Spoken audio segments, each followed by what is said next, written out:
I am yet to see a homemaker who is not able to craft a meal or to take care of the family with whatever little is available at home. And that ability to do with little and scarce resources is amazing, right? Is there a learning for us from that? Because I've been reading a lot about layoffs and stuff. Is there a way for people to figure out that they could make do with pay cuts, but not make do with layoffs? Do you think that's a crazy idea, or that's immensely doable? One of the crazy things for us to double click on right now is how else can we measure success, or how else do we measure value, or how else do we measure different kinds of wealth?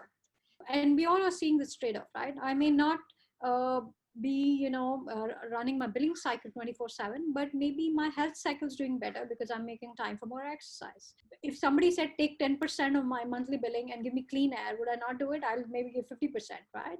We kind of need to relook at what we call wealth and what we want more of. And I see, teens and millennials questioning this as well. Clearly, their idea of success is very different, and also the world they were born into, the world they're sort of getting into, they have a very different view on life. True. It clearly comes from placing a lot of value on peace over success. Some of the disruptions may be sort of underway given the rise of nomadic lifestyles, the millennial movement, the travel movement. It all came from there because those became new forms of success. The big challenge is that we're not looking at it institutionally enough. So what's happening is change comes when obviously either large number of resources are injected, or people who control a lot decide to make that change, and it never comes from charity. That's another thing. It has to come institutionally, and until institutions sort of view this differently. So if you look at Ivy League propagates a different form of success, but it clearly propagates wealth as a metric, placement as a metric, your career ladder as a metric. But so does Wall Street, and so does Fortune 500. So which one will break it first? And I'm reading it right. It's happening the other way around. Ivy League is being disrupted because of where the world is today, and some of the democratization of education and skills over degrees and things like these. True. We've talked about the fact that the world has too much of left brain energy, too much of men running things, need more women, and not just women, but the kind of thinking and more that women represent, which is a greater sense of harmony, balance, and not just aggression for aggression's sake. Also looking at metrics beyond money. Uh, you know, Taking this to a national and global level, the other question is this, right? We as a country, and most countries actually judge themselves by GDP, Right. and it's like, if a country was to say, hey, our GDP, shrunk 5%, you'd be like, what's wrong with these guys? So, but the question also is, can we have an indefinite period of GDP growth? It's stupid. The resources are limited, right? True. And the whole GDP cycle is based on consumption. Consumption is the largest, component of GDP of a lot of countries. And so it's a system that wants you to consume more. So it actually takes you away from that balance that we've been talking about. So maybe we need to relook at that metric at a national and a global level. And it is going to come when people who recognize the shortcomings of these metrics actually come to power. Yeah. Which actually means that the current generation is still steeped in the old mentality. But as you have fresh blood coming into, politics, economics, decision making, you'll probably see a change in the use of these metrics. I mean, Bhutan is famous for having talked about gross national happiness, but if there was a simpler way we could look at it, that would make a lot of sense. Like, for example, I think gross national health is a kind of a pseudo yardstick which is being used right now. You look at the infection rate, the spread of COVID. I think in a way countries are being evaluated in their response to, the kind of health they have been able to maintain. I love that idea Absolutely. that it's time for us to relook at the metrics of what great nations are truly are and what defines them. Yeah, and when you say gross national health, you have to include mental health as well. For by Yeah. that logic, actually, the US, for instance, has a lot of work to do because a lot of the population is on some form of chemically induced pills and so on. So yeah, exactly. So it should be physical and mental health. One aspect which has been in the news is the role that the World Health Organization did not play, which it should have played. So, do we see a lot of established institutional frameworks get completely neutralized, challenged, or destroyed as a part of this? And any reactions to that?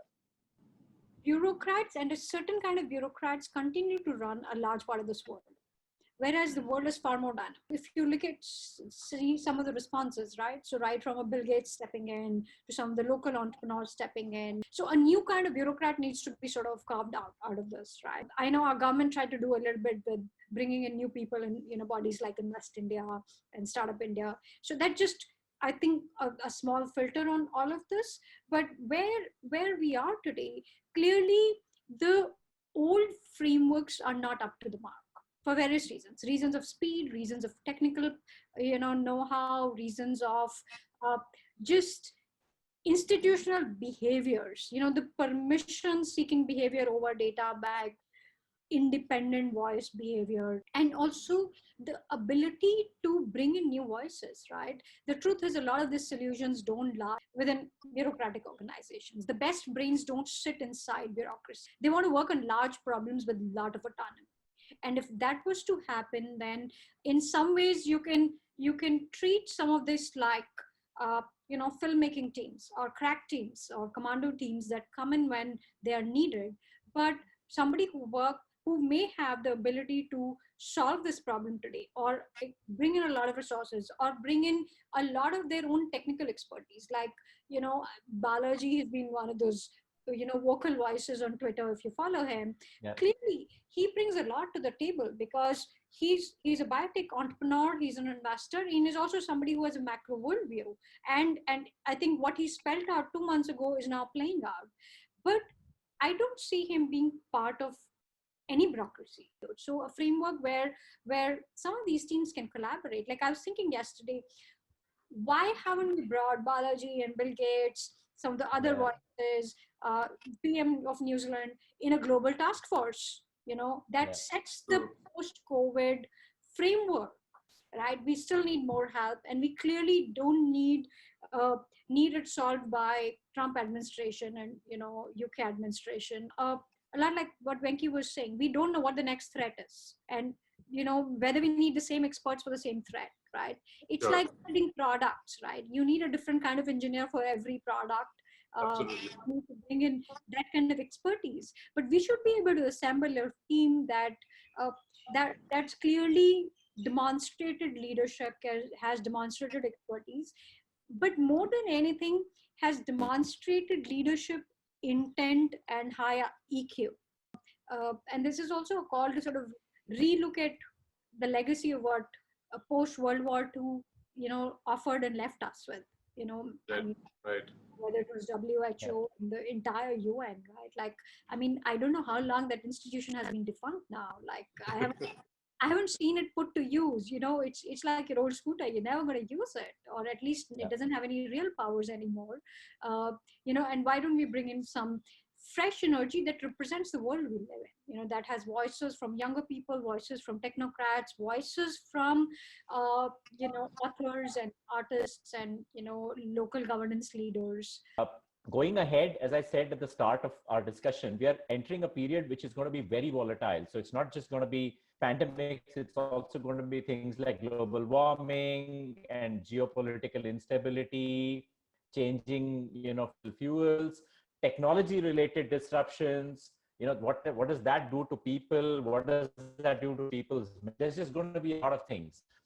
There's this very interesting framework that we sometimes talk about in my leadership consulting work, which is the Cunevin framework, which says that if you're going into a situation where you have unknown unknowns, you need to deal with it very differently than a situation where you have known unknowns. So you're going into an Amazon rainforest, you do a lot of things, but you don't know and get the right people.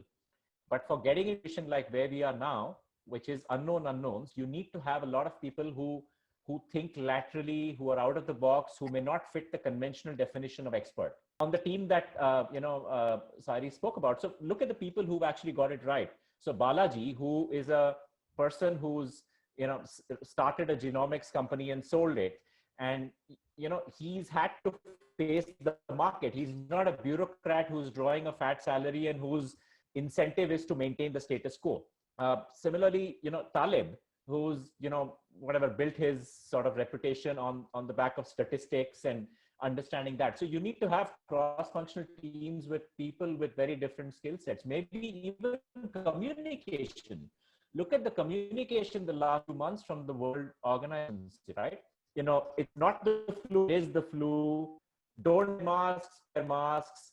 It is not airborne. Oh, wait a minute, it might be airborne. Needed to have a good communications expert on the team so that you can communicate consistently and effectively. So I think we are entering into a period where we are going to face more unknown unknowns. We don't even know what the next thing is going to be, which is going to hit us. So we better be prepared with these, setting up these quick cross-functional type teams, and not just governments, but even companies will need to do this. Even companies need to not be wedded to only their employee base and be able to bring in experts and try to figure out how to solve these things.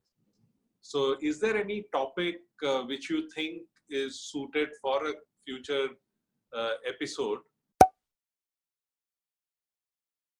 So one of the things I've been thinking about is it relates to what I said earlier, is redesigning money.